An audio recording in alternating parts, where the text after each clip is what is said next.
नमस्कार दोस्तों, स्वागत है आपका अपने चैनल एस्ट्रोलॉजिकल गुरुजी में। और हमसे जुड़ने के लिए हमारे चैनल को सब्सक्राइब कर सकते हैं और साथ में ही बेल आइकन को दबाएं, जिससे आगे आने वाली वीडियो की नोटिफिकेशन आपको मिल सके।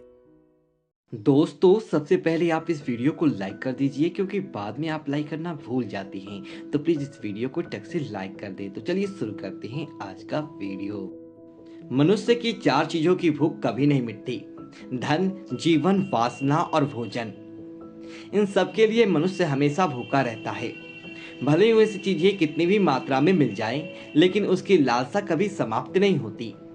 जीवन के इस लंबे सफर में यह सोच कर चले कि कभी भी आप पर बुरा समय आ सकता है, इसलिए इसी समय के लिए थोड़ा बहुत धन अवश्य बचा कर रखना चाहिए। जब भी कभी इंसान पर बुरा समय आता है तो उसके अपने भी पराये हो जाते हैं। यदि धन उसके पास हो तो वो समय का मुकाबला कर सकता है। बहुत भले बनकर जीवन व्यतीत नहीं किया जा सकता, क्योंकि भले और सीधे आदमी को हर कोई दबा देता है। उसकी शराफत और ईमानदारी को लोग पागलपन समझते हैं। जैसे जंगल में सीधे पेड़ों को ही पहले काटा जाता है और टेढ़े मेढ़े पेड़ यूं ही खड़े रहते हैं। इसलिए आप इतने सीधे मत बनिए कि लोग आपको लूट कर ही खा जाएं। उल्लू दिन में देख नहीं सकता, इसमें भला सूर्य का क्या दोष हो सकता है। केरल के पेड़ पे पत्ते नहीं आते और ना ही फूल खिलते हैं, इसमें बसंत ऋतु का क्या दोष हो सकता है। चातक के मुंह में वर्षा की एक बूंद नहीं गिरती, इसमें भला बादल का क्या दोष है। यूं समझ लो कि यह सब कुछ विधाता की देन है। ईश्वर महान है, सर्वशक्तिमान है। इस संसार की सारी बागडोर ईश्वर के हाथ में है। ईश्वर ही राजा को दास और दास को राजा बना देता है। ईश्वर ही गरीब को अमीर और अमीर को गरीब बना देता है। ईश्वर पर भरोसा रखो, क्योंकि वही सबका ख्याल रखता है। हर पहाड़ के अंदर हीरे नहीं होती, हर हाथी के मस्तक पर मुक्ता नहीं होती, सब तानों पर अच्छे आदमी नहीं मिलते, हर स्थान पर चंदन नहीं होता, हर चमकने वाली चीज सोना नहीं होती। यह सारी दुनिया विवादों से घिरी हुई है। इसलिए जीवन में कोई भी निर्णय लेने से पहले अवश्य सोचना चाहिए। जैसे हाथी बुरा होने पर भी चंचल रहता है, गन्ना कुल्लू में पेरे जाने के बाद भी अपनी मिठास नहीं छोड़ता, और सोना आग में तपने के बाद भी अपनी चमक नहीं खोता। इसी प्रकार से अच्छे चरित्र वाले लोग कहीं भी चले जाएं, वे अपने गुणों को नहीं छोड़ते। कुछ पागल इंसानों ने पत्थर के टुकड़े को ही रत्न मान लिया है, लेकिन दोस्तों, असली रत्न तो केवल अनाज, पानी और ज्ञान ही होती है। और इन तीनों रत्नों से बड़ा और कोई रत्न नहीं हो सकता। पाप और पुण्य में क्या अंतर है? मेरे शत्रु कौन है और मित्र कौन है? मुझे किस कार्य में लाभ हो सकता है तथा किसमें हानि हो सकता है, यह सोचकर मनुष्य को अपने जीवन का हर कदम उठाना चाहिए। कठिन काम पड़ने पर सेवक की, संकट के समय भाई बंधु की, आपत्ति काल में मित्र की तथा धन का नाश होने पर अपने पत्नी की परीक्षा होती है।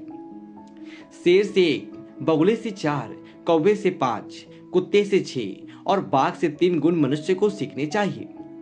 काम भले थोड़ा करो, परंतु मन लगा के करना चाहिए। इंसान को यह शेर से सीखना चाहिए। समय के अनुसार अपनी शक्ति से काम करने का गुण बगुले से सीखना चाहिए। ठीक समय से जागना, सोना, लड़ना, झपट कर भोजन करना, ये गुण मुर्गे से सीखने चाहिए। समय समय पर संग्रह करना, चौकस रहना, दूसरों पर विश्वास ना करना, ये गुण कौवे से सीखने चाहिए। बहुत भूख में भी संतुष्ट रहना, गहरे नींद में सोते हुए भी जागते रहना, मालिक की वफादारी करना, ये गुण मनुष्य को कुत्ते से सीखने चाहिए। यदि धन का नाश हो जाए, मन की शांति भंग हो जाए, तो इन सब बातों को बुद्धिमान लोग दूसरों को नहीं बताते। जो व्यक्ति दूसरों को बताने का भूल करते हैं, लोग उनका मजाक ही बनाते हैं। अपने हाथों से किया गया काम सबसे श्रेष्ठ होता है, इसलिए मनुष्य को अपना हर कार्य अपने हाथों से ही करना चाहिए। अंधाधुंध खर्चा करने वाला तथा जो अपनी आमदनी से अधिक खर्चा करता है और दूसरों से झगड़ा करता है, ऐसे लोग कभी भी सुखी नहीं रह सकते। जैसे धरती खोदने से उसमें से पानी निकलता है, वैसे ही गुरुओं की सेवा करने से ही विद्या प्राप्त होती है। ये बात सदा याद रखिए कि गुरु की सेवा के बिना इंसान कभी अच्छी शिक्षा प्राप्त नहीं कर सकता। जो नारी अपने पति का कहना नहीं मानती और व्रत रखती है, ऐसी नारी अपने पति की आयु कम करती है। ऐसी नारियों को यह सोचना चाहिए कि पति की आज्ञा के बिना चलना उनके लिए कभी भी लाभदायक सिद्ध नहीं हो सकता। उनके लिए स्वर्ग की प्राप्ति केवल पति की सेवा से ही संभव है। जीवन का अर्थ यही है कि इसे सदा अच्छे कामों में लगाए रखें। अच्छे भले ज्ञान के कामों से पुरुष महान बनता है। ये मत भूलो कि जीवन अस्थाई है, इसलिए जीवन की हर पल का उपयोग किसी अच्छे कार्य के लिए किया जाना चाहिए। जब तक जीवन है तब तक हर चीज में आनंद है, किंतु जैसे ही मृत्यु आकर जीवन का अंत कर देता है, इसके साथ ही हर चीज का अंत हो जाता है। पुरुष आदि काल से ही चंचल है। इस संसार में भगवान को छोड़कर हर कोई अस्थायी है। लक्ष्मी तो रमणीय है, सदा नृत्य करती है। ये धन, रिश्ते, नाते, घर द्वार सब अस्थायी है। इनमें से कोई किसी का साथ नहीं देता। और दोस्तों, केवल धर्म ही है जो अटल सत्य है। ये ज्ञान का भंडार है।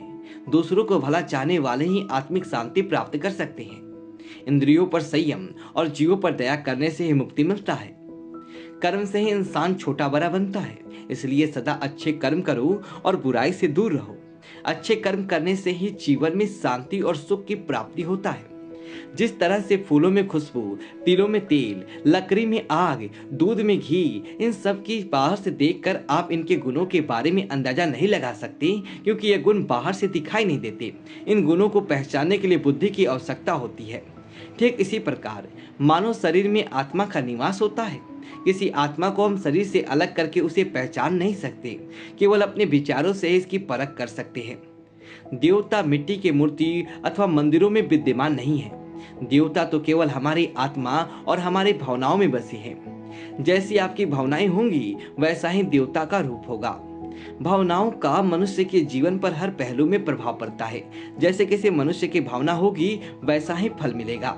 इसलिए अच्छा फल पाने के लिए अपनी भावनाओं को शुद्ध रखिए। जो ब्राह्मण प्राकृतिक रूप से पैदा हुए फल और अन्य पदार्थों को खा पी कर इस संसार को दूर जंगल में रहते हुए ईश्वर की पूजा करता है, वही सच्चा भक्त, महापुरुष एवं सच्चा ब्राह्मण माना जाता है।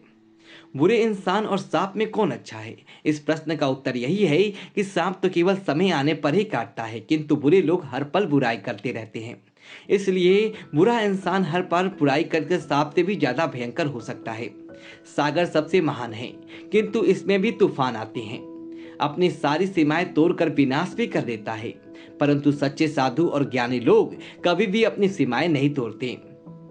कोई मनुष्य भले कितना भी सुंदर हो तथा उसका जन्म भले ही कितने बड़े घराने में हुआ हो, परंतु वह पढ़ा लिखा नहीं है, तो उसकी हालत उस फूल की तरह होता है जो दिखने में तो सुंदर है परंतु सुगंध से वंचित है।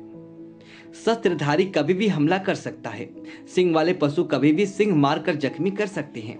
स्त्रियां कभी भी झूठा लांछन लगा सकती है और राजघराने के लोग जरा जरा सी बात पर बिगड़ जाते हैं। इसलिए उनसे कभी भी खतरा पैदा हो सकता है। इन लोगों की दोस्ती और दुश्मनी दोनों ही बहुत खतरनाक होती है। दोस्तों, यदि आपको यह वीडियो अच्छी लगी हो तो वीडियो को लाइक करें और कमेंट बॉक्स में जय श्री राम लिखें और हमारे चैनल को सब्सक्राइब करें। धन्यवाद दोस्तों।